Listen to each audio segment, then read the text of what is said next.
안녕하십니까. 사이클론 더비가 뉴질랜드 북섬을 강타한 후에 아침 저녁으로는 선선해져서 가을 기운이 돕니다. 이번 사이클론으로 노슬랜드 지역에는 아직도 전기가 끊어진 곳이 있고 시속 150km의 강풍에 나무가 부러지고 정전이 되는 등 소동이 있었습니다. 웰링턴과 와이라라파, 마나와투, 베이 오브 플랜티, 오클랜드, 노슬랜드 지역이 이번 사이클론의 영향을 많이 받았습니다. 뉴질랜드 외교부는 우크라이나에 있는 뉴질랜드인은 즉시 귀국하라고 밝혔습니다.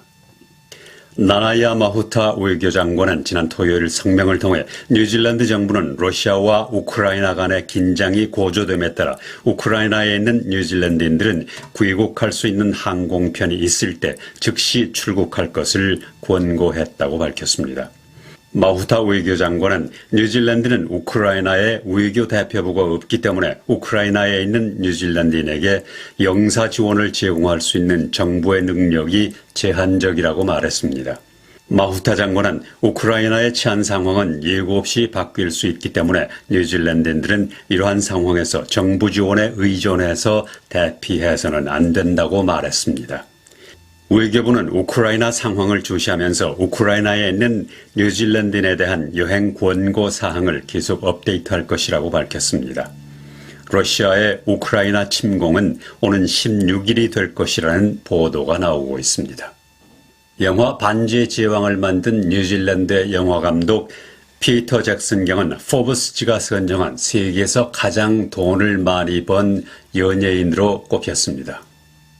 2022년판 목록에 따르면 올해 나이 60세인 피터 잭슨 경은 무려 8억 6,800만 달러를 벌었습니다. 이러한 수입의 대부분은 그의 시각효과 스튜디오인 웨타 디지털을 미국의 유니티 소프트웨어에 매각해서 발생한 것입니다. 피터 잭슨은 웨타 디지털을 16억 달러에 판매해 그중 약 6억 달러를 자신의 수입으로 챙겼습니다.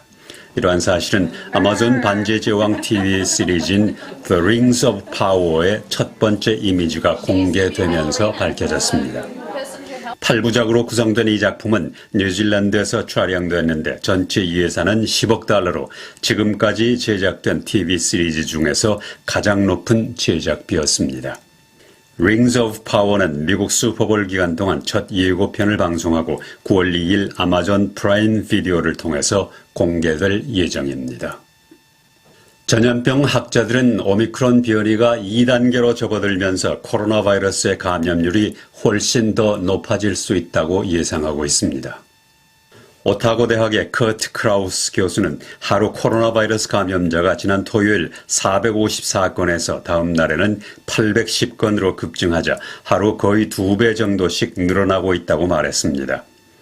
그는 또 하루에 신규 감염자가 1000명을 넘어설 것 같다며 드디어 완전히 오미크론 단계에 진입한 것이 분명하다고 전했습니다. 한편 마이클 베이커 교수는 실제 지역 감염 건수는 보고된 사례보다 10배 정도 더 많을 수 있다고 말했습니다.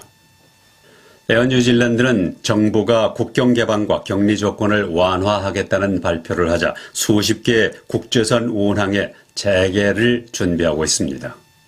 태평양 노선과 타스만 횡단 운항을 비롯해 장거리 목적지 24개 국제 노선이 2월 28일에서 9월 사이에 계획되고 있습니다. 에어 뉴질랜드가 서비스 재개를 확인한 항공편 중에는 서울, 시카고, 뉴칼레도니아로 가는 직항편이 포함되어 있습니다. 2020년 초부터 많은 국제 노선이 휴면 상태에 있는 가운데 5단계 국경 완화 기획에 따라 2022년까지 장거리 여행에 대한 수요가 크게 늘어나고 있습니다. 에어 뉴질랜드는 2월 28일 첫 항공편 예약이 거의 매진된 상태라고 말했습니다. 에어 뉴질랜드는 지난 몇 달 동안 일부 조종사를 복귀시킬 수 있었고 일부 객실 승무원은 훈련에 복귀한 가운데 국제선 노선의 정상 운항을 기대하고 있습니다. 오클랜드, 싱가포르는 3월 27일부터 첫 장거리 노선이 재개될 예정이며 오클랜드, 시카고의 주요 노선인 오헤어 노선은 9월 말에 운항할 예정입니다. 저는 메이저리그보다 태극마크를 단 마운드가 더 자랑스럽습니다. 내가 대한민국이다 라는 자부심이죠. 재외선거도 마찬가지죠. 전세계 어디서나 소중한 한 표 꼭 행사해주세요. 여러분의 한 표가 바로 대한민국의 태극마크입니다. 아름다운 선거, 행복한 대한민국. 뉴질랜드 정부는 2차 백신 접종을 마친 사람에 한해서 5단계에 걸쳐 국경을 개방하기로 했습니다. 그 첫 단계는 오는 2월 27일 밤 11시 59분부터 호주에서 입국하는 뉴질랜드 시민권자와 영주권자, 그의 배우자와 가족, 그리고 적격한 필수 근로자는 입국이 허용되고 입국 후 10일간 자가격리를 해야 합니다. 2단계는 3월 13일 밤 11시 59분부터 의료, 회계, 낙농업, 교육, 건설 분야 등 주요 전문직과 숙련 기술자, 그리고 워킹 홀리데이 비자 소지자의 입국이 가능해집니다. 이들은 7일간 자가 격리를 해야 합니다. 3단계는 4월 12일 밤 11시 59분부터 유효한 임시 비자 소지자와 유학생, 그리고 주요 계층 근로자의 입국이 가능하고 이들도 7일간의 자가 격리가 필요합니다. 4단계는 오는 7월 또는 그 이전으로 예상하고 있는데 이때는 호주에서 입국하는 모든 여행자와 비자 면제 국가에서 입국하는 방문자, 공인 고용주 취업 비자로 입국하는 사람들의 입국이 가능하고 역시 7일간 자가격리를 해야 합니다. 5단계는 오는 10월로 예정하고 있는데 전 세계 모든 입국자와 비자 소지자에게 입국이 허용됩니다. 제신다 아던 총리는 오늘 국회 앞에서 의무적 백신 접종을 반대하는 시위자들이 떠나기를 우리 모두는 바라고 있다고 말했습니다. 아던 총리는 이들 시위자들은 트럼프 깃발, 캐나다 깃발을 사용하고 있고 마스크를 쓴 사람들을 비웃는 행위로 보아서 이 시위는 해외에서 들어온 것으로 보인다고 말했습니다. 아던 총리는 시위가 백신 의무화에 반대하는 것이 아니라 백신에 반대하는 것이라고 믿고 있습니다. 전 국민당 의원인 매트 킹은 지난 주말 시위에 합류했는데 백신 의무 접종 규정을 철폐하면 98%의 시위자들은 시위를 멈추고 떠날 것이라고 말했습니다. 국회 앞 시위자들 중 약 400~500명이 잔디 위에 텐트를 치고 있고 한때 시위 군중은 최고 3,000명 정도에 달한 것으로 알려진 가운데 경찰은 주요 시위 주최자와 이야기를 나누었습니다. 호주는 거의 2년 만에 백신 접종을 마친 외국 관광객에게 국경을 개방한다고 발표했습니다. 스콧 모리슨 총리는 2차 백신 접종을 마친 사람은 호주 입국을 환영한다고 말했습니다. 2월 21일에 호주 국경이 개방될 것이라는 소식은 해외 유학생을 포함해서 많은 사람들에게 반가운 소식이 되고 있습니다. 호주는 코로나 바이러스가 창궐하는 동안 세계에서 가장 엄격한 국경 통제를 해왔습니다. 호주 정부는 2020년 3월 국경을 폐쇄해 대부분의 외국인 입국을 금지하고 입국자 수에 제한을 두었습니다. 그러나 지난 12월부터 일부 유학생과 기술 이민자의 입국은 허용하고 있습니다. 모리슨 총리는 국경이 완전히 열렸을 때 호주에 입국하는 사람들은 예방접종 증명서를 제공해야 한다고 말했습니다. 또 예방접종을 하지 않은 여행자 중 의학적 이유로 접종을 하지 않은 경우에도 여행 면제를 신청해야 하고 그 신청이 받아들여지면 호텔에서 격리해야 합니다. 존스 홉킨스 대학교 자료에 따르면 호주는 지금까지 270만 명 이상의 코로나 바이러스 감염자가 나왔고 4,248명의 사망자가 발생한 것으로 나타났습니다. 호주는 코알라 수가 급격히 감소한 사실이 밝혀지면서 대부분의 동부 해안 지방에서 코알라 멸종 위기에 처해 있는 것으로 보고 있습니다. 한때 번성했던 코알라는 개간과 산불, 가뭄, 질병 등으로 그 숫자가 크게 줄어들었습니다. 작년에 뉴사우스웨일스 조사에서는 긴급 조치가 없으면 코알라가 2050년에는 멸종될 것이라고 예상했습니다. 2019년에서 2020년 호주의 대규모 산불로 5,000마리의 코알라가 죽고 뉴사우스웨일스 주에서만 서식지의 24%가 줄어든 것으로 추정됩니다. 호주에서 가장 큰 코알라 보호단체는 현재 남아있는 코알라는 겨우 5만 마리에 불과하다고 말했습니다. 한유문화원과 뉴질랜드 교육부가 공동으로 10차례에 걸쳐서 진행하고 있는 뉴질랜드 교육 시스템 이해하기 8번째 세미나가 지난 토요일 오클랜드 한인회관 강당에서 있었습니다.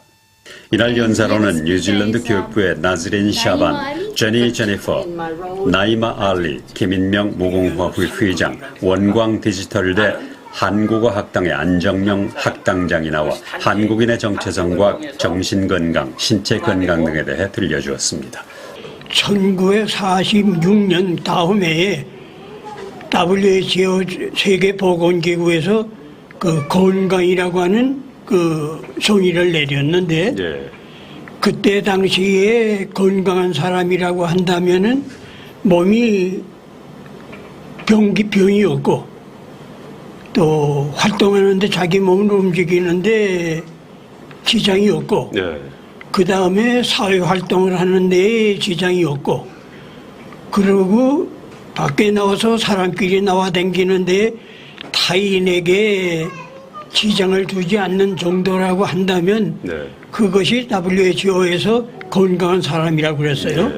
그랬는데 2002년도에 와서는 거기에다가 더 붙인 것이 지금 종교를 가져야 하고 자급자족할 수 있는 경제력이 있어야 하고 그 다음에 사회봉사를 해야 되고 이렇게 건강에 대한 것이 달라졌습니다. 아주 많이 배워요.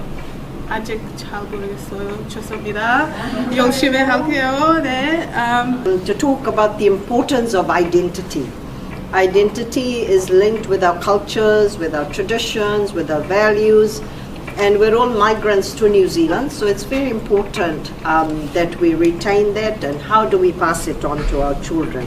So I migrated to New Zealand in 1989. Just after the first coup in Fiji in 1987. So when I came to New Zealand, my husband came first and in 87, but I came with my son who was at that time 4 years old, and now he's 37 years old and he lives in Brisbane. So as I say, important to pass on our history, our knowledge, and I wish to acknowledge in that space of time, working in our communities.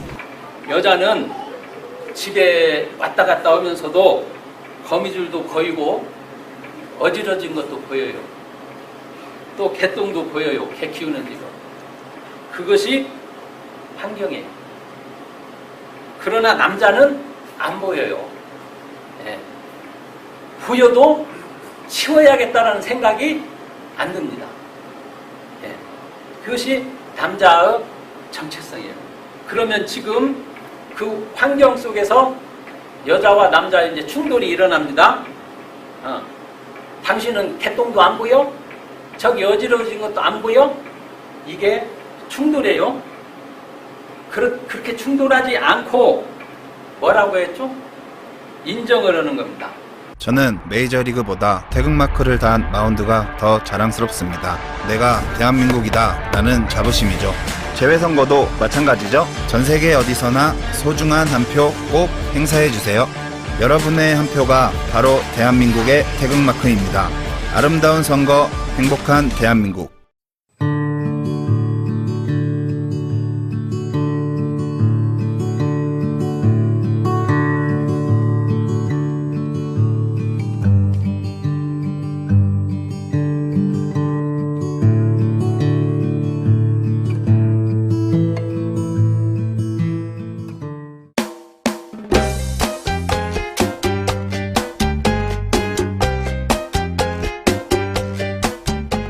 필고프 오클랜드 시장이 올해 재선에 나오지 않겠다는 뜻을 밝혔습니다. 오세아니아 위클리 이번 주 순서 마칩니다. 감사합니다.